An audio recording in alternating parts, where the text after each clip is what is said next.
Yama mo nyina mache. Yano asogu so ehwe bedwam on Adom TV. Live on DSTV channel 280, Go TV channel 119. Ene benada. Ba fatu tim se na so mesa bie 4 lines. Yera so gina ECG ne Ghana waterfall ekonso. E gina mo konso. To make them do the right thing. For him and said be ya. Ye nyina betimi free akoma pam asom ye man Ghana. E di fa 4 line to 0302 211701 0302 211702 0302 211703 and 0302 211704 tretuo enche kwa maybe for like to now so how wunya ewo yi sijin kita odi omo ewo no kana pen 40 anopa William Boate ahye se wo hwe no matie consensus no ajotene down timpato bosmo ba munya no short kakraba na dodo na ntimrem na omonso form consensus na pen phone to anamo one patro fresh so me hu location na free say be ya e ba so ma resolve dia ma bo ba bia wo ba poti ya fara say kuma kingdom herba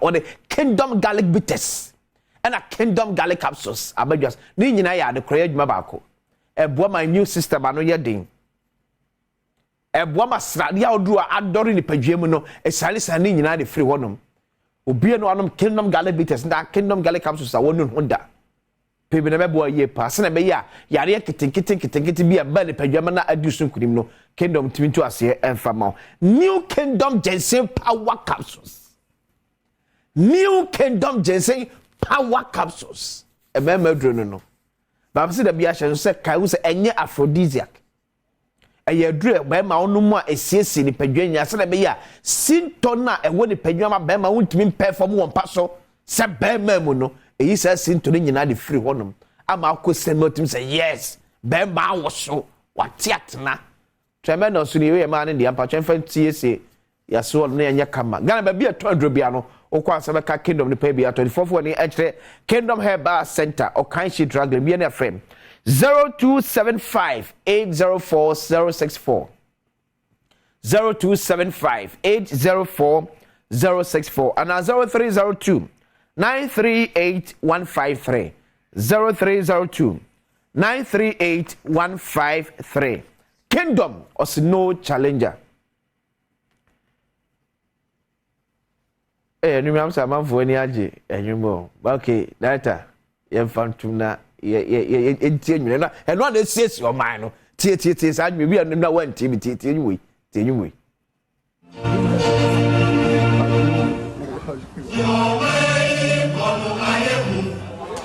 ayehu apa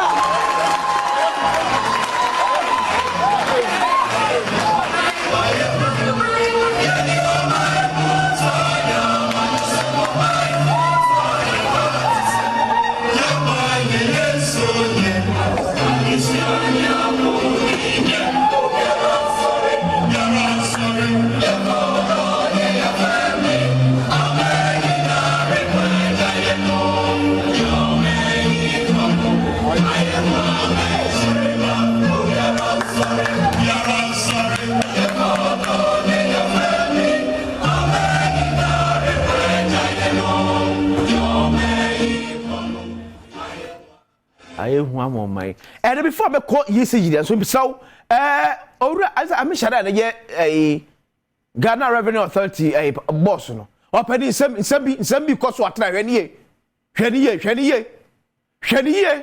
owura me shada hwene ye $17 million bi ene na mwase hwene ye pa because this week he cause she release document na anobedi hwene ye semo paper na no odin owura me shada esme free Ghana Revenue Authority eba no odin and it's too serious sa uben yakrate ze OSP sha se hwem yen support some document bi na mo sha se hwem FF free wonom enya nam tiram gina no pay fami ko city newsroom na me kire ahwefo ade bi wo na ECG fo ade omde ye Ghana fo a tete akoma hye ye so se so to kan ya kra ntimi nyusi date da bia me catch say some the story kire wo a ade ba ko so do course here headline and a date date we December 24 2020 ECG blames issues with its prepaid system on 40 meters 3 years munie ya resolve here efficiam yensa 40 prepaid system efficiam yensa ni ye da so cause challenge them and na say me tell amount for receipt say akati say me nyina mo misire mo nka se mo da empare me twanto bi aso da and na me tell receipt obi onu yusu prepared what to creditor near the akwache say wo de ka esa issue ba 2020 yesi jasmo kan ni ECG blames issues with its prepaid system on 40 meters 3 years nie efficiam yes nie ye to resolve fault no and that's what won sa ni o ma yi kwei aye nwa manchirimo because the penifo to dwumadie bia no am we expect them to be proactive efficiam yes or how we prepaid system won't be resolve here but when na mamanfo afie mu twetwa won kania mu eye obi odeka ene kwaso isu kania eye waji mi o ma mi mita bosumi nsia bosumi nan o ma me bill eto di ba wan se kana me ko fa metua yisi pani really alpem da so wo hwe na o so be boss o boss so amane eti bosumi miensa na mo ma ye bill no wan se kana mo de ba ye ko fa metua and again is kana da je ni su adaje ni sika na ete so no so 0302 Batomia phone line to mame na ma for so ntro ma dwen fa kire yesi yefo 0302 211701 0302 211702 0302 211703 hello good morning Good morning, sir. Yes, I'm Patrick de South Africa free. If I'm up here, I can say fantastic. Okay, Patrick, yanko. Me sami minu. Okay. Kai. If you be 2 years ni. Ya komita o sai kwanyimita ya ko e mo se e be 84 million. You know e pa kwaje no. O mo se 84 million. Na e pese e bisa se enti Ghana e wo no mita ye beto a o mo nkan je se e 2 meter. Na ye hu se ya fe ye ba be 2 meter no. The other should be Missabo prepared was Santasia. They thought Tetran the Ghana City and actually Ghana City every 5 days. And anymore, we should also. There be every 5 days. I was say, Exa. Yantia, yet to a Melmuna, Yahoo as hard was. What's area near Hefa? You are to say, what's even after free? The Free Santasi. Okay, Kumasi Santasi. Okay, Matibera say. George, good morning. Good morning. George Bacho free. The patrol free and ya. Okay. Yet you. The patrol. Miss me how they say. The blind one. You su applicuma line. Any agape. Okay. Now, second to be it you don't like. Second to be you don't like. Be a shop. Second to be you don't me a shop. Over here is the M what the beer crown, what the beer. You to me so bad. Then me find the baby 50 times. Hey! 84 to bang. One ben ya easy before. It is main problem cry or young kwa ya line media in fact time. Most you so ablecuma for line no. Me got you so ablecuma line. Okay. Me got it. Into ya line no. Palace town for a different line. Okay. You can be or more like. Okay. But yeah, agape phone. Yeah, you use agape line ablecuma agape line idea. You line idea and okay. Mate Bedasa George. I got say good morning. I got say good morning. I got say you ready patch mam ni power for na me no any enkomo 0302211701 0302211702 me see William what is so matna say tie concerns no. Oh will you in ka free check no say ka ye fro na wo dia to na manfo ate say ya ye adwuma ma mo sumunya so ever so. Hello good morning. Hello, Minia. Yes, I'm Patrick. Who is so free? FM Chief Inspector Nsiami free Abirima Central Region. Okay, yet you. Minua omo dwuma bi a omo ye de obi be se anya kumunyo me omo be ready meter no a. Number wo mi meter so 14386. Okay. Omo ready a omo de bill ba no. Omo nya 14519. Okay. Me huru ba bi omo ko fa sa number no. Jide mi nuru kokora. Na wako ECG for aso ye. My report to my district manager or catch them say wrong into next bill be ban on rectify no into me hwe so ma rectify no. Okay. I will take them on to court. Mate. Eti ya hwe so rectify the boy. Mankai, good morning. Morning. E pa cho free. Elembele. Okay, yeti o. Me da she. Ze mi nuanu mo share omo grievances. On say say omo dey app na ba. Oko office okwa na onto omo first omo to omo dey last bill no. Because sanka obi e wo challenge your app na so a. So to me ko office wo na omo to me extra ho na omo assist no. Yeah. Oba ni na share. Nzema ni na share. Office na go matum. Nti say wo download app na bo meter number na. Sika ebetumi abaso no. Ebi na 1000 o kwa 1000 no. Why you meter na say 2 years I won't be the app na buy app na generate ono ankasa na bill at the mount. It's unfair. It's unfair. What's Elembele Hefa? And the man na share Elembele. Oh, okay. Mate. Nti there's a problem with the app. Developer na so yen ye. Okay. Because obo meter number na. Yeah. Ono to me generate. And I yenim calculation no nti no one ibia no yenim say 2 cedi na say 1 cedi. Into what time say by unit radio we use na entirely. Okay. Mate be that say what good morning. Good morning, sir. Me pa cho free. Me pa cho Kuma. Okay. Kuma say fa? Me kasa fi akasa. Okay, yeti o. What are Roma? ECG for assistant old meters about prepaid now. Most of the customers and now more upfront carry forward meters and so.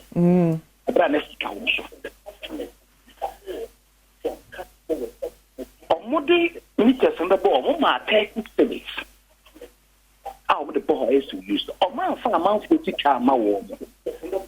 Nanso amafo sika no a omo abi o moment ya but omo take to the okopon no match up to now omo person omo be tia sika back the person omo say ECG for my say e say because you go no mu buye na e But baby so pa akwase good morning. Morning opinion but me dey by me straight to burger. Okay, yeti o. Aha, me program me wa burger back me wo Ayesiano district. Okay. I have flower corona before ate. Aha. Like the Ubetino said, like the what the meter, what the brain, Obi was 2 years, you do a 3 year, Obi was says my one brain mail that. One. Yeah, was he? Aha. ATC, no, me and Catamako ECG was there. One mammy to you, no one can one mamma crata. Okay. Thank you. Hello. Yeah, me too. Nanka wama mekrata na to the bill me pa o mate o ka temi so wanya ni ta. Ama me sambe tresi ya kwa samri wuma ho ne na ko kan se dey ti na like dey no. Ateta o so we tu na mo afi o no so wadre. Okay. You ni de ko a wo pese waye. Mate. And then be ti say 4 days or 5 days ni. Ya tin akọ ho. Akọ ka samri wuma. Ma samri wuma ka tre se so waje. Bia ne telephone number bia ne house number no. Okay. Apo ba ka kire what is no yan try no wo be ye na begu ye phone so. Ana won ama ye like be ya try tra. Me da say enti William Bote a share bo say wo hwe na no pedi I believe say o mesom e dey Richard, good morning. I am last caller. Good morning. E pa cho free. Free Kumase. Kumase hefa. Kumase Achomabuko. Okay, yeti o. Me say but ye chair a meter 2021. Ye chair for meter 2021 the payment isi the phone the bo meter na ya kai sika ya fa since 2021 be pemene a ye ko pe meter ba ko a ye tua ka o ye tua meter na ka since 2021 be pemene omo be bo meter no epia ye si wo mse ye be ba be bo epia ye si wo ye be ba be bo as the phone so asan be ka on say omo app no pio phone as si a make say bela ya generate ama me wo me phone so me use it so mo say bela be ka asat November Yancy. If you want my generate 100 and something, ama. So 3 months they bill by almost estimated bills. Okay. You why I'm the best 15 million, 90 million I pay. Estimated bills so maybe need to make sure what they estimate. So they kind pay bill. But Richard made us say, eti Obani William Boate, William Pedicas or say Chiami and him. Then was some question na we dey wasumua. We nya fe near recording be amount. We say what and na no pay. And I want to believe so between one and watchna. Yes, I jinem. Because amount for concerns no doors. Mr. Mo mo ya de enu amutie edi so. Eti mu amufre enu ano ene mu amfre. Yes, dem watchna so mu amufre ene nya akwan ba mu no. Munyai ma awfro so mo so concerns ba so ntimi entoa so. Ebre no enhyeda nwasa ntini yentimi engage obi asa. Ti abesere mo. Yami adu watch na munyai ma afoforo so ntimi ntoa so. Na mperifo wo say we concerns na e kati across all the way from Boga eba enkran eko Kumase eko Elembele eko Bunu eti kati across eti mgidi say William Boate at least kakra na betimi ajote down the watch jote down ya mbetu one and more ya was munya ne safa because since 2020 na say the same problem na that so te won dia na ya Asem concerns na man for raise ye no since 2020 and no say receipt am the chira obi receipt yes you prepaid o enso e ka wo so prepaid enso ka wo so because oto ne credit na yes system no mpk system need to be mpk no ama oto bia na eno aba ye eka esa de ama no and how when this started 2020 you be say isi jimpan for some ntu na mo efama o man for no mo tete mo akase mo tie concerns na mo ahye across Ghana yes some so dum so so ho so mo man for nya we consider bi mkeka so mo kan na yakoko off na no ya ide na mo hwe NCSF for mo ye fa na sekese koma Kingdom Herba or the Kingdom Garlic Bitters na fe Kingdom Garlic Capsules and aba me sini nyina ya de kro obetimi anom bitters obetimi anom capsules ni nyina adwuma kro na e boama e boost immune system sa so na New Kingdom Ginseng Power Capsules e madro tremendous capsules no so ye madia eti mema no eto New Kingdom Ginseng Power Capsules no na ma no so enom tremendous capsules free 0275 804 064 0275 804 064 and 0302 938 153 0302 938 153 Kingdom was no challenger omne so asemede asem yi dikadwumede ebramekas nyame ya aduma memede di enim yae ye nua twum producer on ekosi se ne papa eye no eba so ewo Ablekuman Mahiam of Afuaman Road second school junction ehon man be ne papa eye no yesema na make ona yenkope akra krabakra o man hine kwabena asante aka Seben atnase ona be for the pesen to so ma boko de wa kwesi nyame adom bia boko ah so de yisi jiro no mu issue bia isi de okaso ko ma can sana William Boate sorry the last time I checked on one boy but the problem is still there me kutua 100 million 10,000 Ghana cedi ABC ne I simply can't understand it me too cheap o meter na ye almost the cheap the whole network no etimetiko etiko obe enjoy power etu wadwin ni se o de watua no ana o de ye adwuma na mu we network na atiko no anya wo mfom so se network na betiko no enti se oni so kuta 2000 o account mu a okoso ko payment a utua ebia 500 na 1000 na sa do ko negative kwaze usika no sa de ka ebia be 5000 at 20 so the last time I paid 10,000 Ghana cedi 100 million but now share me bill no so na sika that so so chese my current balance na around 6,700 cedis iti bibia omutu na jeje mu nti area William Boate ntimi nye hwe e already obetia no betie ukom a bibia ya amanyosem even the meters omde buy ko be ka to say aban we time aban we susu time aban no twa mu time meters they don't consult us and all those things nti ono de ma obi amfa pressure bi ankoto ontimi nye foko.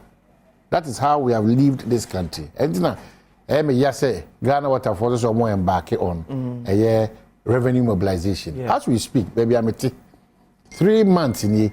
Insure farm may muda, but metia 185 and 205. Miensa. It should be answer my it's building an idea. Build. Yeah. And no quite a meeting say, yeah, me to pump see if you say a trip pressure then they say, oh, only 1 a.m. now press pump just to pull water say before I did ma. Yeah. You know, say a trip from one from a car. So our service provided, especially ECG and Ghana water, very disheartening. So when they embark and the crap house when they say majority of us in Tia light being water bill, illegal connections in Kwa. You need conform yes, baby. I'm sad beam.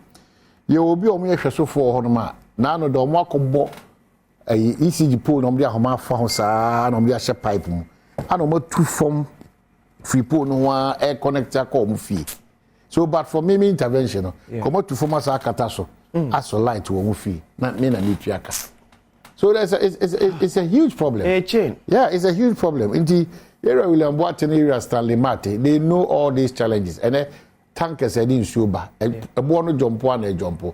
And crying shoe, baby be brew Suma. Yeah. But catch Stanley Mate is the usual communication skill. When I would say plans are far advanced, is on the drawing board, be able to ye, and then the illegal mining cross issue, and then they issue machine and a DBA. What beyond this, what else? So we are not solving the problems that we are supposed to solve. Yet the other say, ye ni pana ye compounded problems here the question political parties and politicians. God, son ye in two former good year and any kwasu utu affecting Ghana water for. Monso munim nipa e twin so ko mu fi om de sachet water. You know. We nipa twin so ko mu fi om ntuaka. Omo de benefit for commercial purposes. You know. It's your mind no de enne de bia da makaba me say sisu dua. Enye wadwene say John Mahama na Mamu Baumia na bitambe Sagano. It's not true. In fact, we are going to get worse under John Mahama and Dr. Mahmoud Baumia.